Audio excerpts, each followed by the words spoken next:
Greetings from Shri Saha Kelkar College, Devgad. Myself, Professor Rashmi Hirlekar, and welcome back to the session Research Methodology. In this subject, we are discussing about research design.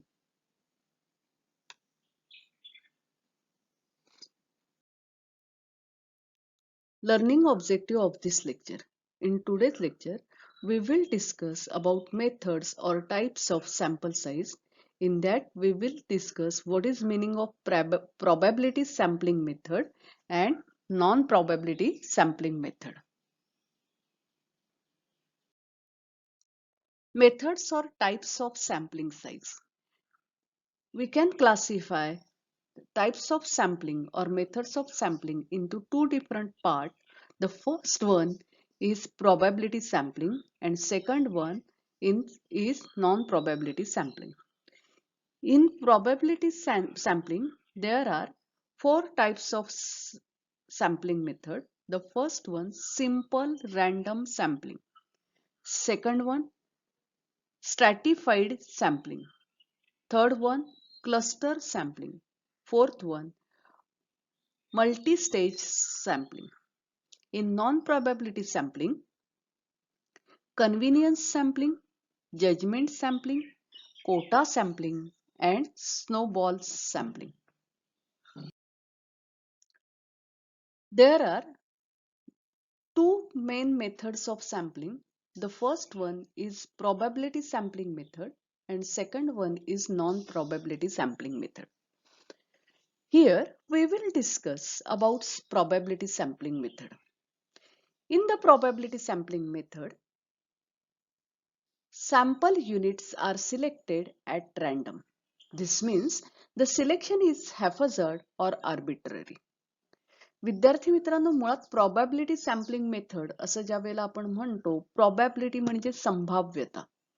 संभाव्यता याचा अर्थ असा की एखादी घटना पुन्हा पुन्हा घडण्याची शक्यता, त्याला probability म्हणतात. नावावरूनच कळते की ती पुन्हा पुन्हा पुनरावृत्ती होण्याची शक्यता असलेलं हे एक मेथड आहे.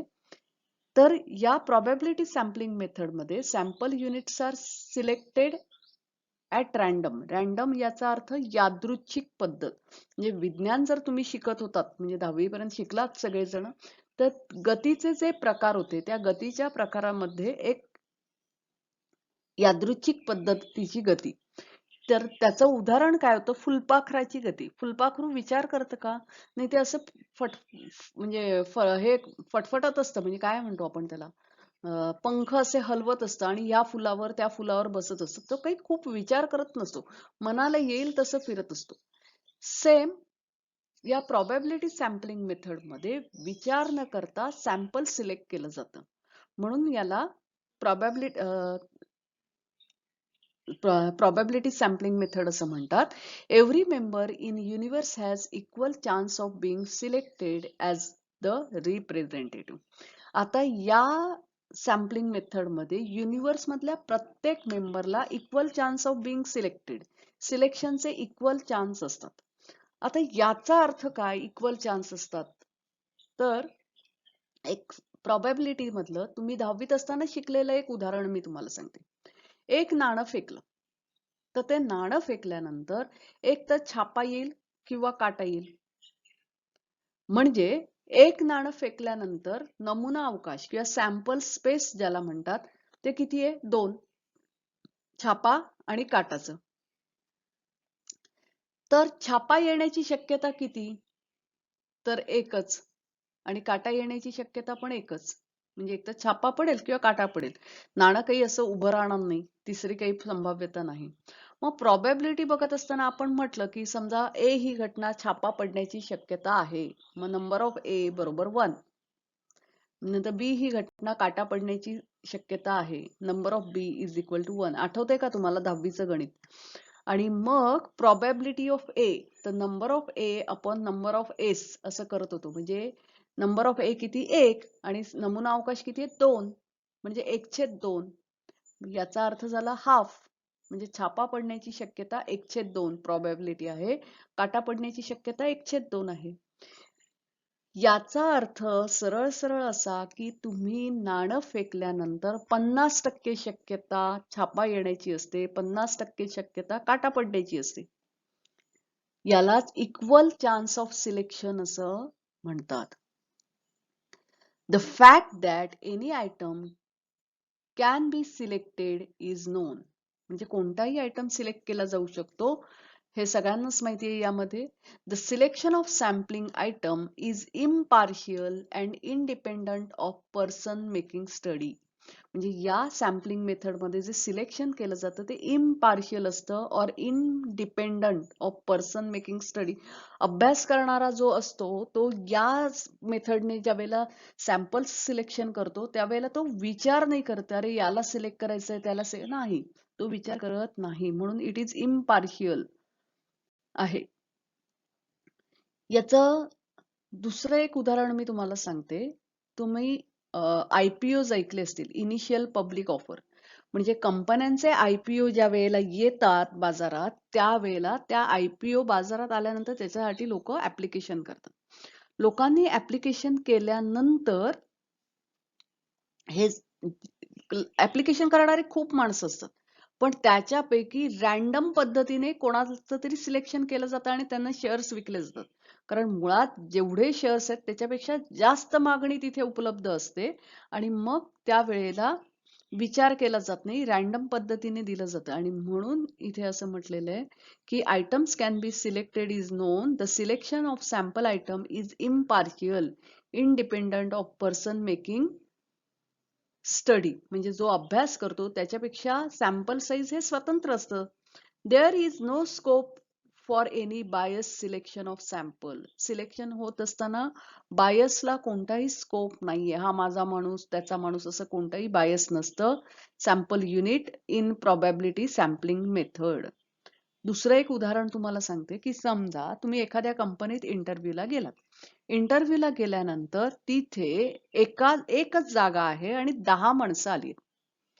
सिलेक्शन जे होणार आहे ते त्यांच्या म्हणजे तुमचं शिक्षण, तुमच्यात असलेल्या स्किल्स वगैरे याच्यावर अवलंबून होणार आहे. तर साहजिकच आहे एक जागा आणि 10 माणसं, तर आपण काय म्हणतो की मला 10% चान्सेस आहेत का तर हे 9 कॅन्सल झाले तर माझं सिलेक्शन होईल, किंवा या 9पेक्षा मी जास्त व्यवस्थित अधिक केपेबल असेल तर माझं सिलेक्शन होईल. तर हे प्रोबॅबिलिटी सॅम्पलिंग आहे. पण समजा मी तिथे इंटरव्ह्यूला गेले आणि इंटरव्ह्यूला गेल्यानंतर मला जर कोणतरी म्हणालं की अरे हा माणूस आहे ना तो इंटरव्ह्यू घेणाऱ्या माणसाच्या ओळखीचा आहे, तर त्यामुळे याचंच सिलेक्शन होणार आहे. मग असं जर मला कळलं तर मी काय म्हणणार की अरे माझ्या सिलेक्शनचे चान्सेस संपले, 0 चान्सेस. पण रॅन्डम सॅम्पलिंग मध्ये किंवा प्रोबॅबिलिटी सॅम्पलिंग मध्ये प्रत्येक मेंबरचे सिलेक्ट होण्याची जे चान्सेस आहेत ते नॉन झिरो असतात, म्हणजे शून्य नसतो. म्हणजे ज्या वेळेला मी म्हटलं की अरे इंटरव्ह्यू याच सिलेक्शन होणार आहे हे माहिती असेल तर माझे चान्स ऑफ सिलेक्शन आर 0. पण असं रॅन्डम सॅम्पलिंग मध्ये नसतं. It provides non-zero chance of selection for each element of population. Probability sampling gives representative sample, and naturally the findings of sampling can be used for drawing conclusion about the population. म्हणजे probability sampling मध्ये representative sample म्हणजे युनिव्हर्सचं representation करणारं sample असतं आणि साहजिकच आहे त्याच्यावरून आपण कन्क्लुजन काढू शकतो about the population. It is possible to estimate sampling errors in case of probability sampling. काय म्हटलं? It is possible to estimate sampling errors. म्हणजे सॅम्पलिंग मधल्या चुका एस्टिमेट करणं शक्य आहे प्रोबॅबिलिटी सॅम्पलिंग मध्ये. As a result one can state the result with desire level of confidence in probability sampling term. Sample result acceptable with confidence level of 0.96 probability. Probability sampling method includes random sampling, stratified, cluster sampling, etc. म्हणजे probability sampling मध्ये random sampling, stratified, cluster sampling हे त्याचे प्रकार आहेत. Such methods are used extensively in marketing research. म्हणजे marketing रिसर्चमध्ये अशा प्रकारचं सॅम्पलिंग मोठ्या प्रमाणावर वापरलं जातं. This method provides unbias information. म्हणजे या मेथडमुळे अनबायस इन्फॉर्मेशन मिळते. The probability sampling methods are objectively desired. However, these methods are time consuming and also costly for use. Probability sampling method हे time consuming आहेत, costly आहेत. Greater statistical competence and time are required to plan and use the probability sampling method. म्हणजे statistical competence जास्त लागतो, वेळ पण जास्त लागतो आणि प्लॅनिंग असावं लागतं probability sampling मेथड मध्ये. Non-probability sampling method. In non-probability sampling method, the sample units are selected in non-random manner. म्हणजे नॉन प्रॉबॅबिलिटी सॅम्पलिंग मेथड मध्ये रॅन्डम पद्धतीने सॅम्पल सिलेक्ट केलं जात नाही, नॉन रॅन्डम पद्धतीने म्हणजे काहीतरी विचार करून सिलेक्शन केलं जातं. The selection may be purposive. आता पर्पझिव्ह म्हणजे काय? हेतुपूर्वक सिलेक्शन असतं. It may be based on convenience or judgement of the researcher. म्हणजे मला काय सोपं पडेल, कन्व्हिनियन्स म्हणजे मी सपोज रिसर्चर आहे तर मला काय सोपं पडेल आणि माझा जजमेंट त्यानुसार नॉन प्रॉबॅबिलिटी सॅम्पलिंग मेथड मध्ये सिलेक्शन केलं जातं. The selection is deliberate not random. जाणून बुजून सिलेक्शन असतं, रॅन्डम नसतं. Every item is not given definite chance of being included in sample. यामध्ये प्रत्येक आयटमला सिलेक्शनचे चान्स नसतात. The non probability sampling method include convenience sampling. आता नॉन प्रॉबॅबिलिटी मध्ये कोणते प्रकार येतात तर पहिलं येतं convenience sampling, judgement sampling, quota sampling हे 3 प्रकार येतात. In these methods, sample is selected in a subjective manner. म्हणजे subjective म्हणजे विचारपूर्वक सॅम्पल निवडलं जातं and these decisions regarding sample is taken by researcher himself. म्हणजे सॅम्पल कुठचं सिलेक्ट करायचंय याविषयीचा जो डिसिजन आहे तो रिसर्चर स्वतः घेतो. The sample selected may not be representative of universe to be studied. म्हणजे हे जे सॅम्पल सिलेक्ट केलेलं आहे तर ते युनिवर्सचं रिप्रेझेंटेटिव्ह नसू शकतं. कारण का तर मुळात मला काय कन्व्हिनियन्स आहे, मला काय सोपं पडेल, मी माझ्या जजमेंटने सिलेक्शन करते. Sample selected may not be representative of universe to be studied. The selection of sample may be influenced by subjective consideration of the person selected with research work or researchers.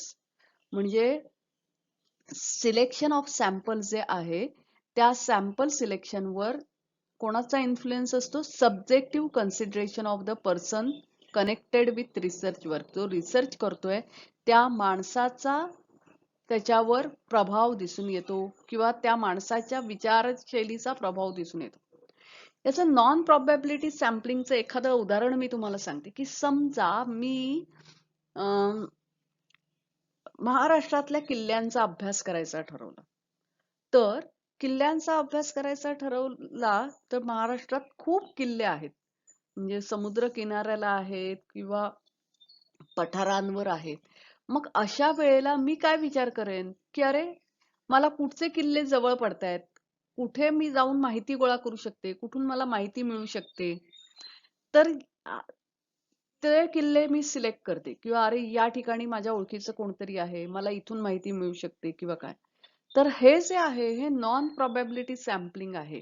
इथे researcher जो आहे तो स्वतः विचार करतो, त्याच्या कन्व्हिनियन्सचा विचार करतो, त्याच्या जजमेंटचा विचार करतो आणि त्याच्यातनं सॅम्पल सिलेक्ट केलं जातं. आणि म्हणून असं म्हटलंय की नॉन प्रॉबॅबिलिटी सॅम्पलिंग मध्ये sample may not be representative of universe. म्हणजे जसं की मी सपोज आता इथे देवगडला राहते तर मी विचार केला की अरे मला महाराष्ट्रातल्या किल्ल्यांचा अभ्यास करायचा आहे, पण मी अभ्यास करत असताना फक्त सिंधुदुर्गातले किंवा कोकण किनारपट्टीच्या किल्ल्यांचा अभ्यास करायला गेले. कारण का तर मला सिंधुदुर्गात सगळीकडे फिरणं शक्य आहे. रत्नागिरीपर्यंत मी जाऊ शकते, रायगडपर्यंत पण जाऊ शकते किंवा मुंबईत पण माझे नातेवाईक आहेत, मी तिथे जाऊ शकते. पण मी दौलताबादच्या किल्ल्याचा जाऊन अभ्यास करू शकते का? तर मी म्हणेन अरे बापरे, औरंगाबादला कोणच ओळखीचं नाही, नको, राहू देत, आपण इथल्याच किल्ल्यांचा अभ्यास करूया. तर त्यामुळे नॉन प्रोबॅबिलिटी सॅम्पलिंग मध्ये जे सॅम्पल असतात they may not be representative of universe. कारण साहजिकच आहे, घाटावरचे किंवा पठारावरचे किल्ले हे वेगळे आहेत, किनाऱ्यावरचे किल्ले वेगळे आहेत. तर त्याचा effect non probability sampling method मध्ये पडतो. Non-probability sampling method are also used in business research along with probability methods. म्हणजे probability मेथड हे बिझनेस आणि मार्केटिंग मध्ये वापरलं जातं, पण नॉन प्रोबॅबिलिटी सॅम्पलिंग मेथड सुद्धा बिझनेस रिसर्च मध्ये वापरलं जातं. Such methods are sometimes preferred because they cost less per observation, required less time, need relatively little statistical sophistication in planning the sample design and in the selection the respondent. बघा, non probability sampling मेथडचे काय काय फायदे आहेत? तर costless, कमी, कारण का मी कन्व्हिनियन्स बघते, माझं जजमेंटचा विचार करते, खर्च कमी येतो. कॉस्टलेस ऑब्झर्वेशन, रिक्वायर्स लेस टाइम, वेळ कमी लागतो, कारण मी जवळचं काही असेल तर बघते. Relatively little statistic sophistication, data कमी आहे म्हटल्यानंतर स्टॅटिस्टिक सोफिस्टिकेशन कमी लागतं in planning and sample design and in selection the respondent. Probability sampling method are more scientific and capable of being more representative samples than non-probability sampling method. आता probability आणि non probability मधला हा इथे फरक दाखवलेला आहे की प्रोबॅबिलिटी सॅम्पलिंग मेथड जे आहे हे मोर सायंटिफिक आहे, शास्त्रीय, अधिक शास्त्रिक आहे, capable of yielding more representative sample. म्हणजे कारण युनिव्हर्सचं रिप्रेझेंटेशन प्रोबॅबिलिटी सॅम्पलिंग मध्ये सॅम्पल करत असतात, मेंबर्स करत असतात sample than non-probability sampling method. However, there is no sampling method, probability or non-probability, that can be considered to be best in all situation. म्हणजे इथे असं म्हटलंय की there is no sampling method, असं कोणतंही सॅम्पलिंग मेथड नाहीये की जे प्रॉबॅबिलिटी, म्हणजे प्रॉबॅबिलिटी सॅम्पलिंग मेथड बेस्ट आहे असंही नाही, non probability sampling method best आहे असंही नाही. There is no sampling method that can be considered to be best in the all situation, म्हणजे सर्व सिच्युएशन मधलं बेस्ट सॅम्पल असं आपण कोणतंही सांगू शकत नाही. Any suitable method may be selected and used properly for promising result. आपण कोणतंही योग्य असं मेथड वापरू शकतो जेणेकरून आपल्याला प्रॉमिसिंग रिझल्ट मिळतील, ते मेथड आपण वापरू शकतो.